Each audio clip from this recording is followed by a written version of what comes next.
Salatu wassalam ala asyrafil anbiya'i wal mursalin wa ala alihi wa sahbihi ajma'in. Subhanaka la ilma lana illa ma 'allamtana innaka antal alimul hakim. Rabbi shrah li sadri wa yassir li amri wahlul 'uqdatam min lisani yafqahu qawli. Amma ba'd. Alhamdulillah ala ni'matil Islam, alhamdulillah ala ni'matil iman, wa kafa biha min ni'mah. Alhamdulillah, segala puji bagi Allah Subhanahu wa taala yang mengaruniakan kita Islam iman, yang mengaruniakan kepada kita jatah-jatah untuk mengkaji perkara-perkara mengenai Nabi kita Nabi Muhammad sallallahu alaihi wasallam, guna menambah keimanan kita, nambah cinta kita, nambah dekatnya kita, nambah segala perkara urusan hati kita dengan Nabi kita Nabi Muhammad sallallahu alaihi wasallam. Kita masih berada di dalam kitab Al-Wasailul Wusul ila Syamailir Rasul, kitab yang membahas tentang karakteristik ataupun juga segala perkara tentang Nabi Muhammad sallallahu alaihi wasallam. Beliau kumpulkan lewat hadis-hadis, beliau kumpulkan dari berbagai macam kitab, disingkat atau diringkes menjadi beberapa perkara agar mudah dipelajari oleh kita semuanya.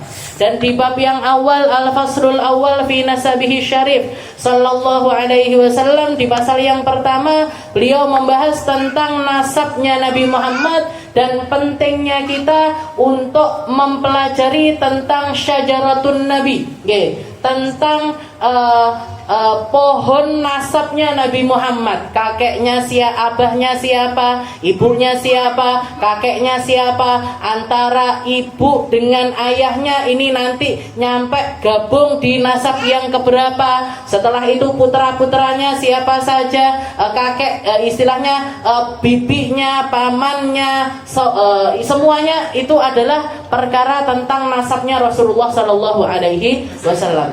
Seperti yang kita jelaskan di minggu yang lalu, di beberapa minggu yang lalu, perkara nasab ini adalah sesuatu yang penting karena nasab itu adalah penentu terkuat tentang keberadaan seseorang.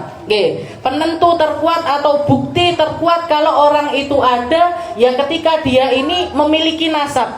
Ketika dia ini punya rentetan, punya rentetan ke atas, ke bawah ataupun juga ke samping. Makanya orang-orang yang nggak punya siapa-siapa, istilahnya mereka-mereka yang tinggal sendirian ataupun nggak punya saudara sama sekali, mereka menyebut dirinya ini dengan kalimat sebatang kara. Sebatang kan pohon, jadi pohonnya ini batangnya cuma satu, ya dia tok, ya cuma dia aja, jadi sendirian. Nah ini perkara tentang nasabnya Rasulullah SAW ini penting untuk kita pelajari, karena orang ketika pengen melangkah tahu tentang seseorang, yang pertama kali dipelajari nasabnya, abahnya namanya siapa toh, ibunya namanya siapa, kakeknya namanya siapa. Nah ini dikumpulkan sama para ulama, huwa Sayyiduna Muhammad Rasulullah sallallahu alaihi wasallam ibnu Abdullah ibnu Abdul Muttalib bin Hashim bin Abdi Manaf bin Qusay bin Kilab bin Murrah bin Ka'ab bin Lu'ay bin Ghalib bin Fihr bin Malik bin Nadar bin Kinana bin Khuzaimah bin Mudrika bin Ilyas bin Mudar bin Nizar bin Ma'ad bin Adnan. Sampai nasabnya lagi Nabi sekitar 21 nasab, yaitu sampai kepada Sayyidina Adnan. Ini yang dikatakan sama Nabi Muhammad, stop, istilahnya kalau mau ngafalin nasabnya Nabi sampai sini,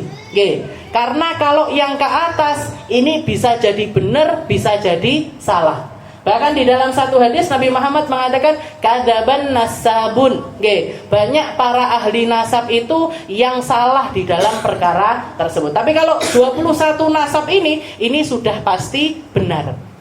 Siapa di antara kita yang bisa ngapalne nasab sampai 21? Kok ngapal nih? Rohen ndak koyoke?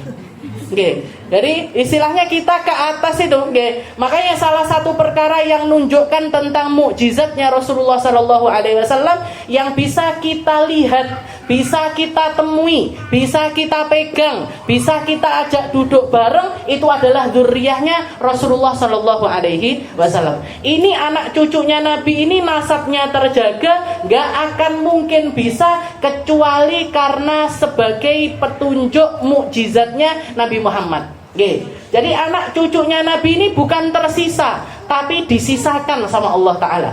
dikasih diturai awake dhewe anak cucunya Nabi, nggih, orang-orang yang punya nasab terus nyambung kepada Rasulullah sallallahu alaihi wasallam, biar apa? Biar kita tahu persis Nabi Muhammad itu sudah pasti ada, buktinya anak cucunya segini banyaknya. Buktinya anak cucunya ada segini banyaknya. Orang-orang yang berkomitmen untuk selalu menjaga nasab mereka. Salah satu perkara yang dilakukan sama para habaib ini kan gak mau nikah kecuali dengan mereka-mereka yang juga punya nasab. Walaupun sebagian orang menolak hal tersebut, istilahnya ndak ngereken tentang perkara tersebut, tapi mayoritas atau kebanyakan para habaib, kalau perempuan syarifah ini mesti dinikahkan sama Sayyid. Sayyid juga dinikahkan dengan syarifah, dan itu menjadi sesuatu yang dijadikan prinsip sekian puluh tahun, bahkan sekian ribu tahun, dan masih terjaga setelah 1400 tahun kemudian. Dan mereka jadi penanda tentang akhir zaman. Istilahnya salah satu pertanda akhir zaman ini, kalau anak cucunya Nabi habis, berarti kiamat. Kalau para ahli Quran juga habis, maka ini akan pertanda datangnya kiamat. Makanya saya masih pede. Kalau ditanya ini kiamat sudah dekat apa masih jauh? Masih jauh insyaallah. Buktinya apa? Buktinya orang hafal Quran banyak. Anak-anak yang sekarang ini belajar tentang Al-Quran, hafal Al-Quran juga masih banyak. Anak cucunya Nabi juga banyak. Kiamat itu nggak akan terjadi kecuali kalau kaum di dunia ini, kiamat besar, Bu, kalau kiamat kecil sudah banyak sekali tanda-tandanya. Tapi kalau kiamat besar, hancurnya bumi, hancurnya segala perkara, itu nggak akan terjadi kecuali ala qaumin la salata lahum, atas kaum yang nggak sholat, anaknya orang yang nggak sholat, cucunya orang yang nggak sholat.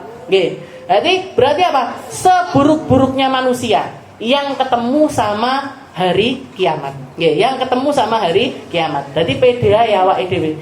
Wis perbaiki diri, benahi diri, sholat, sedekah, melakukan perkara-perkara yang baik, insyaallah kiamate sik suwi. Ndak usah galau. Bariki kiamat urung rabi, misalnya bariki kiamat urung duwe anak, bariki kiamat, tidak usah galau sama hal-hal kayak gitu. Sing penting awake dhewe ngamal, masalah kiamatnya kapan itu akan terjadi di saat yang ditentukan oleh Allah Subhanahu wa taala. Kemarin kita bahas tentang kakeknya Nabi yang namanya Hashim. Tentang kakeknya Nabi yang namanya Hashim, asalnya namanya bukan Hashim, tapi namanya beliau adalah Amr.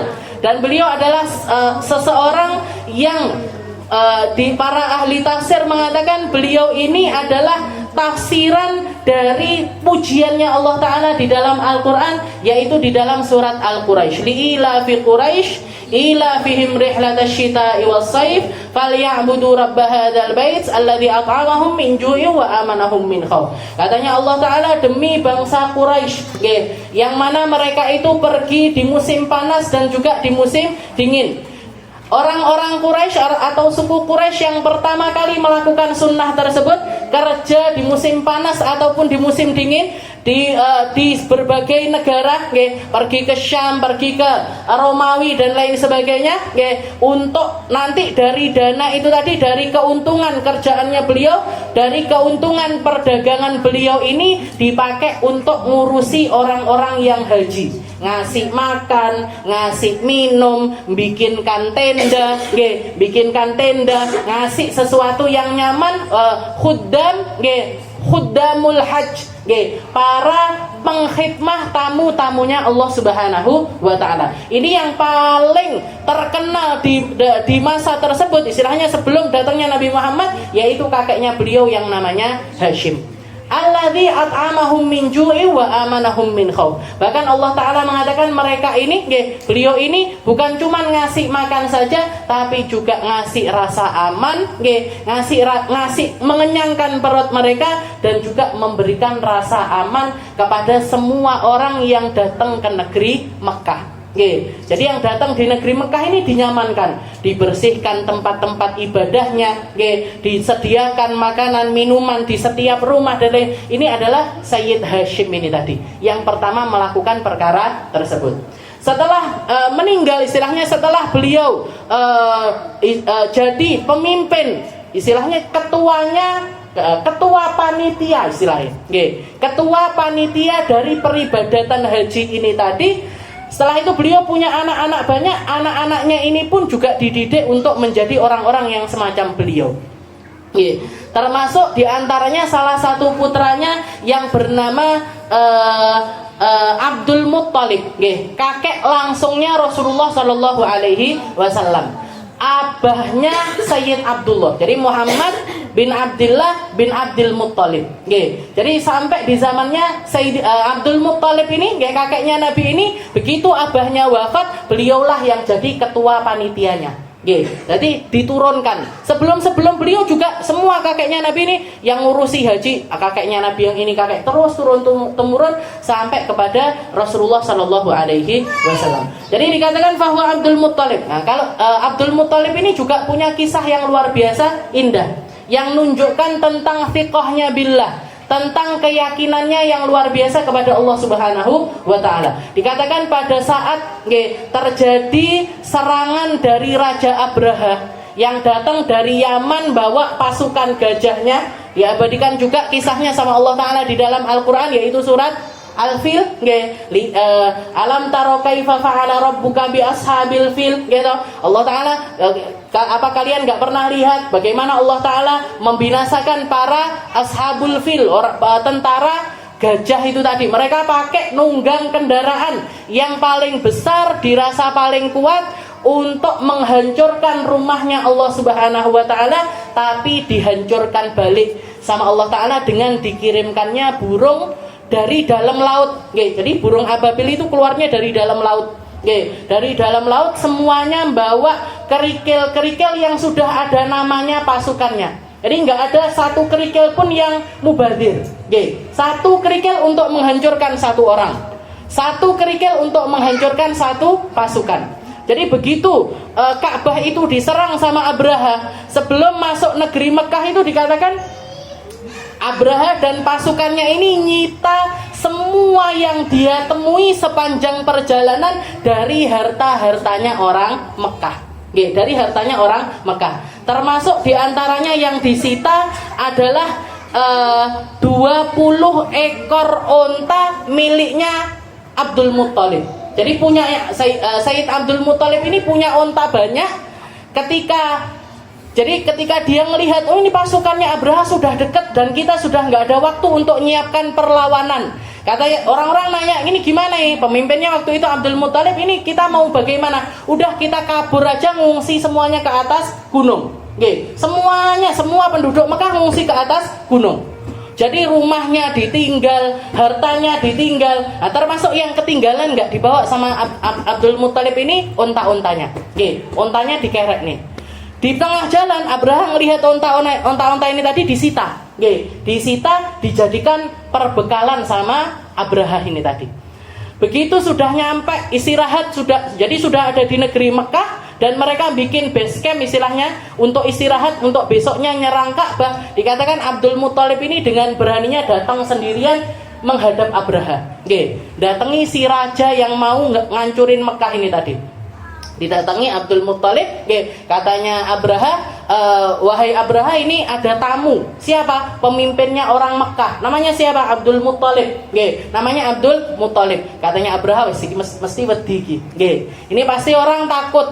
Dia akan istilahnya akan menyerah kepadaku dan menyerahkan semua apa yang ada di Mekah ini untuk aku. Istilahnya seperti. Jadi kayaknya dia bakalan nyerah. Ternyata ketika Sayyid Abdullah ini nemui Abraha, dikatakan yang ditanyakan sama Abdul Muttalib ini cuma perkara satu hal. Kita enggak ngomongin tentang Ka'bah, enggak ngomongin tentang penjagaan, enggak ngomongin tentang rumahnya Allah, tapi beliau cuma mengatakan hati ibili, kembalikan onta-ontaku. Katanya Abdul Muttalib, katanya Abraha, saya ini mau hancurin Mekah loh. Saya ini mau ngancurin Ka'bah. saya ini mau ngancurin tempat paling suci di negeri ini, di seluruh dunia. Tempat yang dianggap suci sama semua orang mau saya hancurkan, dan kamu malah mikir tentang ontamu. Kamu malah mikirin tentang ontamu yang 20 itu tadi. Apakah Ka'bah nggak lebih berharga daripada ontamu? Apakah kamu lebih menghargai ontamu dibandingkan rumahnya Allah Subhanahu wa taala? Katanya Abdul Muthalib, idza kana Ka'bah, kalau tentang masalah Ka'bah, fa inna lahu rabban sayuhmi. Katanya beliau, dia ini adalah rumahnya Allah. Tentu saja pemilik rumah ini akan menjaganya dengan caranya sendiri. Kalau ontaku ini punyaku, kalau bukan aku yang minta, nggak akan ada orang yang bisa menyelamatkan. Hati, kembalikan ontaku. Akhirnya dikembalikan, dibawa ke atas gunung. Jadi beliau ini pengen ngece sama Abraha.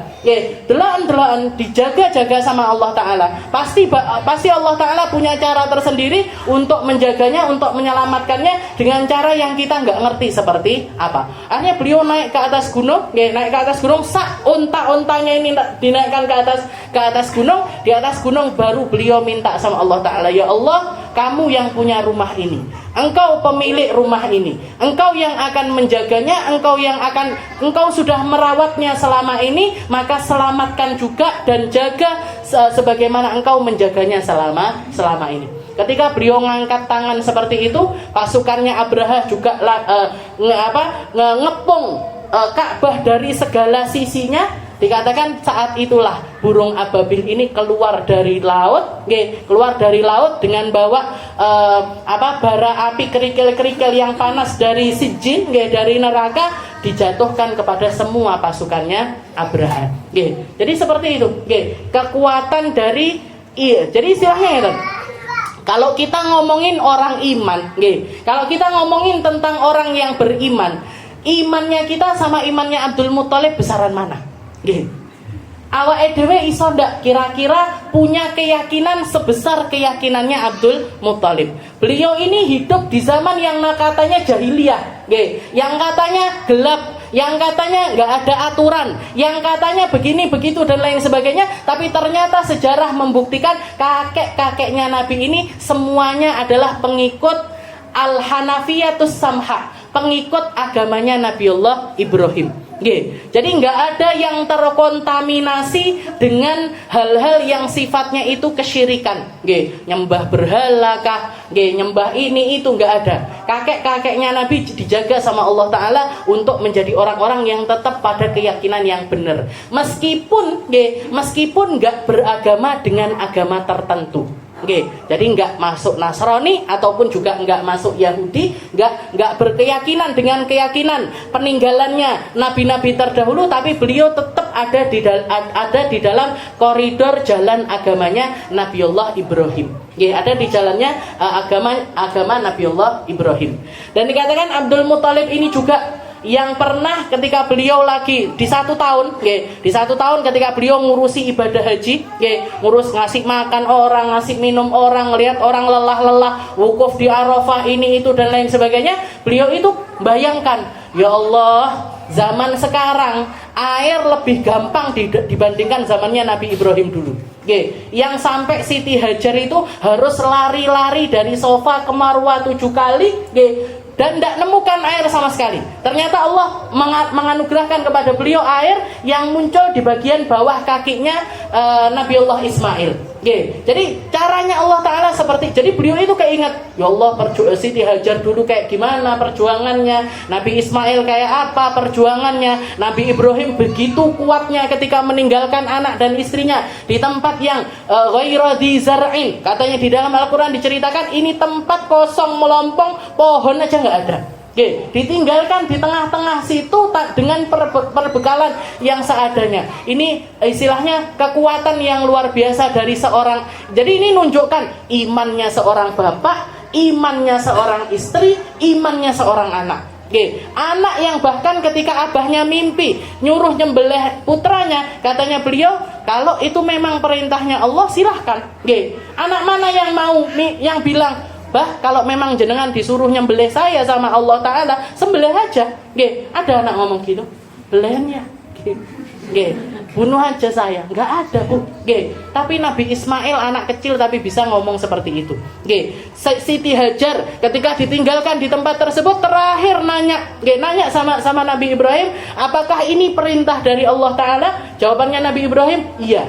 Maka beliau, ya sudah, kalau gitu tinggalkan saya. Oke. Kalau Allah Ta'ala yang nyuruh kamu ninggalkan saya di tempat ini, Allah Ta'ala juga yang akan nyepakne segala sesuatu untuk saya. Tidak ada apa-apa Bu. Oke. Kerjaan tidak ada, rumah yo ndak dibangun omah dhisik, nggih, apa dibangun iup-iupan dhisik, ndak, ditinggalkan begitu saja sama Nabi Allah. Jadi beliau keinget sama semua hal yang terjadi kepada Nabi Ibrahim, kepada Siti Hajar dan juga kepada Nabi Allah Ismail. Akhirnya beliau itu, sedangkan aku ini perjuanganku apa?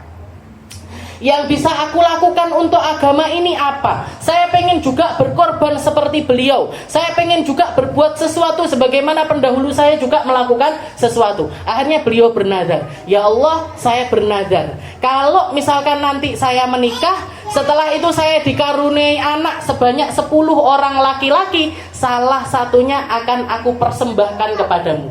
Salah satunya akan aku sembelih dengan tanganku sendiri. Ekstrim Bu nazare. Lek duwe anak lanang 10, siji dikorbankan, satu akan saya sembelih. Dan ternyata beliau betul. Akhirnya beliau nikah, punya anak lanang, anak laki lanang, anak laki terus sampai 10. Sampai 10 anaknya laki-laki, bahkan lebih dari 10. Beliau punya putra laki-laki semuanya. Orang-orang sudah mulai mengingatkan, Abdul Muthalib, kamu dulu pernah nadar, dan waktu itu di musim haji, ketika wukuf di Arafah, kamu nadar dengan hal yang semacam itu, maka fawafi nadarab, maka tunaikan nadarmu. Akhirnya beliau melakukannya.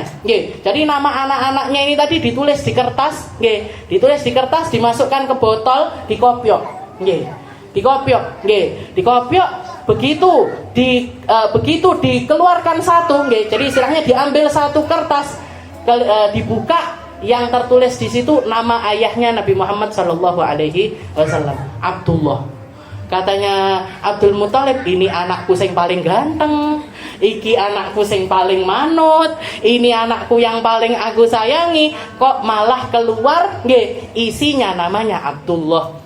Wes sudah istilahnya. Tapi beliau sudah, ini memang janjiku. Akhirnya diterlontangkan istilahnya. Beliau ngambil pisau, ngambil pedang.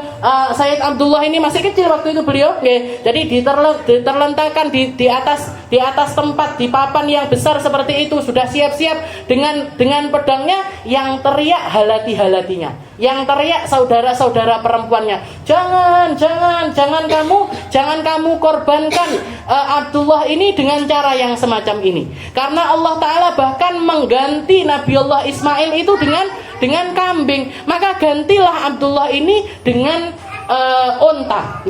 Gantilah Abdullah ini dengan ganti onta. Kamu orang nggak punya wahyu, kamu bukan nabi, nggak dapat wahyu dari Allah Ta'ala, ganti aja Abdullah ini dengan onta. Akhirnya dikopiok, tapi isinya sekarang cuman Abdullah sama onta. Abdullah sama 10 ekor onta. Dimulai dengan 10 ekor onta. Dikopiok, keluar Abdullah. Tambahi 20 ekor onta. Abdullah sama 20 ekor onta. Dikopiok, Abdullah lagi. Sampai dinaikkan lagi 30, masih Abdullah. 40 masih Abdullah. 50 masih Abdullah. Sampai 100 ekor onta, baru keluar onta 100. Stop. Katanya yang perempuan wes. Berarti gantinya Abdullah ini adalah 100 ekor onta. Dan sunnah ini yang masih dijadikan patokan sama Nabi Muhammad SAW sampai sekarang. Kalau ada orang bunuh orang, kalau misalkan ada seorang muslim bunuh seorang muslim yang lainnya, maka diyat yang wajib dibayarkan atau ganti yang wajib dibayarkan untuk ganti nyawanya orang ini bukan 10 onta, 20 onta, tapi 100 ekor onta. Itu kejadiannya ada pada diri abahnya beliau, yaitu Sayyid Abdullah. Makanya salah satu julukannya Nabi Muhammad, huwa ibnu adzabihain. Beliau ini adalah putra dari 2 orang laki-laki yang pernah hampir disembelih sama ayahnya. Yang pertama adalah Nabiullah Ismail. Nabi Muhammad ini nasabnya nyampe ke Nabi Ibrahim ini lewat Sayyid Ismail. Begitu juga dengan abahnya beliau sendiri yaitu Sayyid Abdullah. Nah, itu yang sunnahnya 100 ekor unta itu. Jadi sejak saat itu orang-orang Mekah kalau sampai terjadi pembunuhan, maka yang bunuh ini kena denda, dan dendanya itu 100 ekor unta. Tapi di Indonesia tidak berlaku. Kalau diberlakukan insya Allah nggak ada pembunuhan, Bu. Wis wedi dhisik. Mateni aku kon bayar serat. Bayangkan kalau 1 ekor unta itu mungkin harganya sekitar 25 juta. 25 juta jenengan kalikan 100, 2 M setengah. Siapa yang berani bunuh orang habis itu suruh ganti 2 M setengah? Seumur hidup kerja urung tentu iso ngelumpuk nerong M setengah. Ini kalau bunuh orang, maka dendanya adalah 100 ekor unta. 100, bahkan 100 ekor untanya itu kriterianya macam-macam. 10 unta betina yang sedang hamil, 10 lagi untanya umur sekian, 10 lagi untanya pokoknya sing mateng-mateng, mentek-mentek, ndak oleh sing kuru-kuru, cilik-cilik masih pokoknya sembarang unta ndak boleh. Ada kriterianya sendiri tentang unta itu sendiri. Dan waktu itu dikatakan Sayyid Abdul Muttalib ketika mengorbankan unta, beliau nyari dari unta-untanya ini memang yang terbaik, disembelih semuanya, dibagikan kepada seluruh penduduk Mekah, ganti dari Sayyid Abdullah, ayahnya Nabi Muhammad sallallahu alaihi wasallam. Jadi seperti itu imannya orang-orang terdahulu. Masih durung memeluk agama Islam, tapi beliau punya keimanan yang sedemikian indahnya. Jadi Hashim, Abdul Muttalib, setelah itu ayahnya Nabi Muhammad yaitu Abdullah. Kalau Sayyid Abdullah ini beliau memang usianya nggak panjang. Beliau meninggal dunia itu usia 18 tahun. Jadi 18 tahun, jadi 17 tahun beliau menikah dengan Sayyidah Aminah.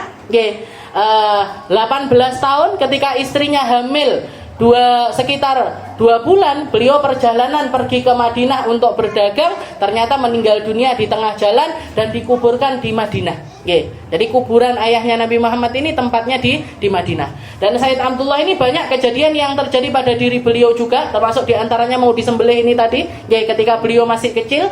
Juga dikatakan ketika beliau sudah mulai beranjak dewasa, jadi usia mungkin 14-15 tahun itu, semua perempuan Mekah itu hampir semuanya senang sama Sayyid Abdullah, saking gantengnya.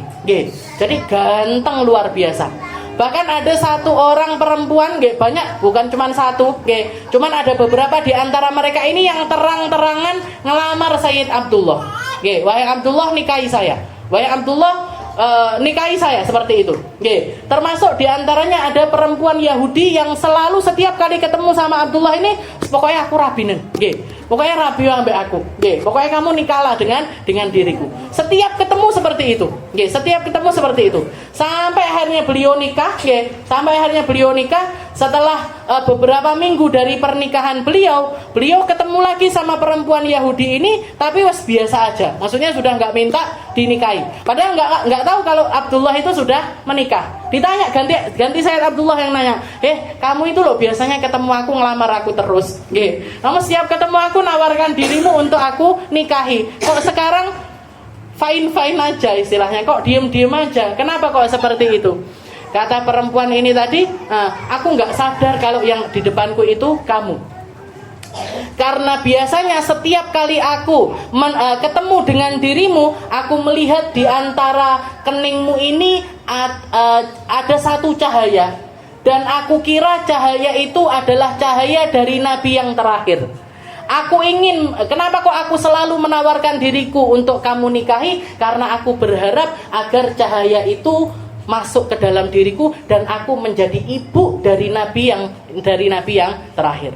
Akhirnya beliau minta untuk ditemukan sama istrinya Sayyid Abdullah, Sayyidah Aminah, didatangkan istilahnya.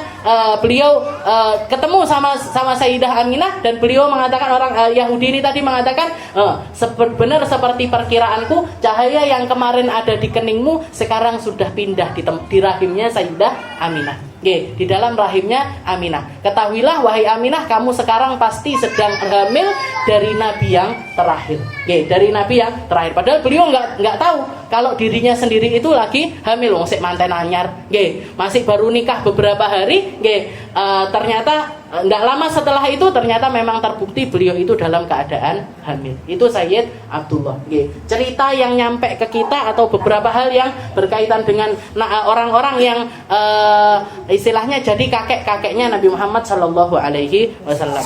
Dan yang lain-lainnya juga saya yakin ada banyak hal. Nggih, ada banyak hal yang terjadi kepada beliau. Hanya saja kisahnya nggak terlalu banyak yang bisa diabadikan.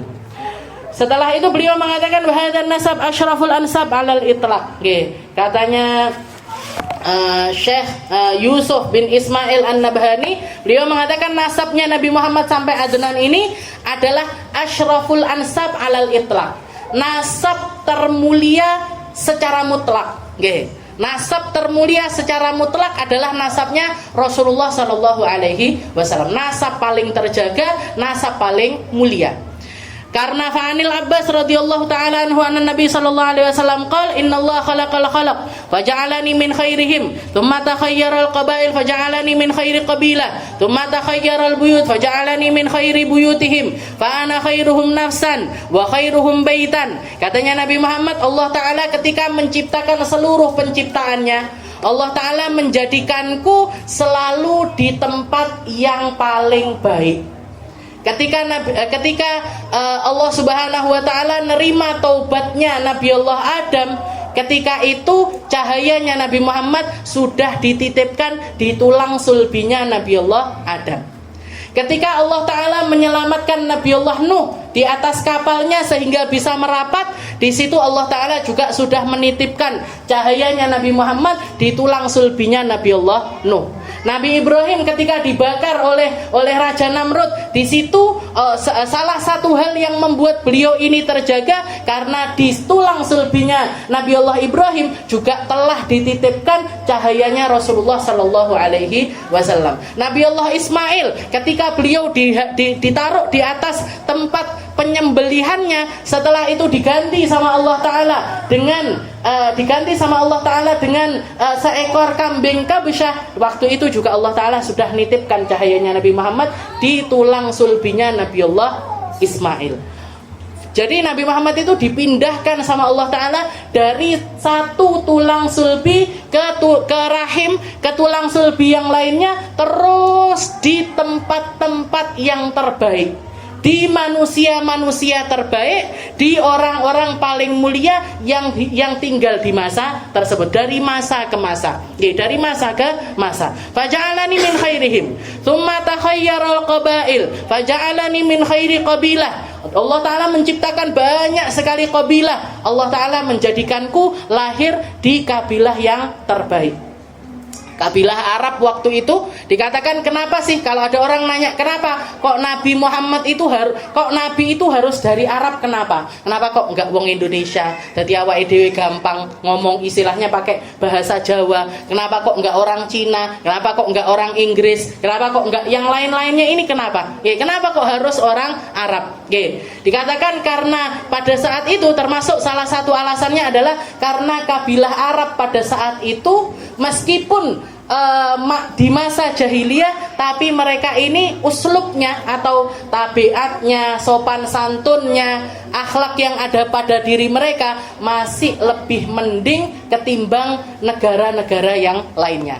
Kalau misalkan contohnya negeri Persia, waktu itu kerajaan yang terbesar termasuk adalah negeri Persia. Raja-raja di negeri Persia itu punya keyakinan kalau nikah sama orang-orang yang terdekat itu lebih baik. Bahkan sampai ke tingkat apa? Ketika ayahnya meninggal, ibunya dinikahi. Jadi ketika bapaknya meninggal, ibunya ini pindah jadi istrinya anaknya sendiri. Setelah itu banyak raja-raja yang mayoritas itu lebih milih nikah sama kakaknya, nikah sama adiknya, nikah sama orang-orang yang mahram dengan mereka. Sehingga jadi ini kan tabiat yang istilahnya napa nggih? Satu hal yang nggak bisa diterima dengan logika, nggak bisa diterima dengan hati yang selamat. Oke, kita kalau ngelihat kejadian yang kayak gitu, istilahnya jenengan memaklumi apa? Kok iso? Kan ngoten, gitu. Kok bisa sampai ada ibu yang dijadikan istri sama anaknya sendiri?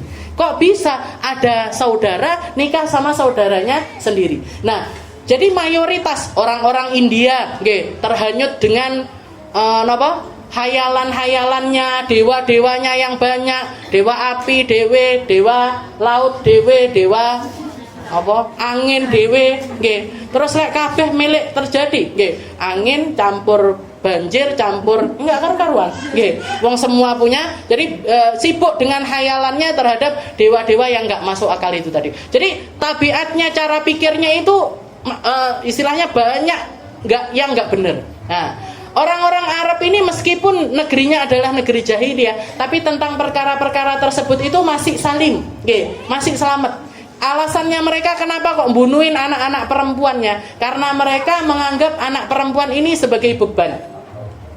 Anak perempuan ini kalau nggak dijaga benar-benar, dia akan dihinakan sama orang. Dan kalau anak perempuan ini terhina, otomatis bapaknya juga terhina. Misalkan dia diperkosa atau dia dihinakan, dilecehkan, dia yang dilecehkan, tapi sak keluarga ikut malu. Maka karena saking malunya atau saking nggak pengennya hal seperti itu terjadi kepada diri mereka, mendingan dibunuh si bayi. Nah, jadi alasan-alasan hal-hal semacam itu karena pikirannya mereka yang saking malunya, saking kesukuannya, saking. Jadi masih ada di koridor yang benar, tapi perlu dibenahi. Perlu datang syariat untuk membenahi apa yang perlu dibenahi, tapi mayoritas yang sudah benar dipertahankan sama Rasulullah sallallahu alaihi wasallam. Jadi faja'alani min khairi qabilah, tsumma takhayyaral buyut, faja'alani min khairi buyutihim. Dari sekian banyak rumah, Allah taala menjadikan aku tinggal di rumah yang terbaik. Selalu di rumah yang terbaik. Selalu di tempat tinggal yang terbaik. Fa ana khairuhum nafsan wa khairuhum baitan. Katanya Nabi, maka aku adalah orang yang diciptakan sama Allah Ta'ala dengan bentuk fisik yang terbaik dan tempat tinggal yang terbaik. Dan tempat tinggal yang terbaik. Wa an Wasilah bin Asqa radhiyallahu taala anhu qala Rasulullah sallallahu alaihi wasallam innallaha astafa min waladi Ibrahim Ismail wastafa min waladi Ismail bani Kinanah wastafa min bani Kinanah Quraisyan wastafa min Quraisy bani Hashim wastafani min bani Hashim. Allah taala ketika menciptakan aku dari Allah taala memilih dari putranya Ibrahim, yang dipilih sama Allah Ta'ala adalah Nabiullah Ismail. Dari Nabi Ismail Allah Ta'ala memilih anaknya yang namanya Kinanah. Dari Kinanah Allah Ta'ala memilih satu bangsa yang namanya Quraisy. Dari suku Quraisy Allah Ta'ala memilih Bani Hashim. Dari Bani Hashim Allah Ta'ala memilih aku.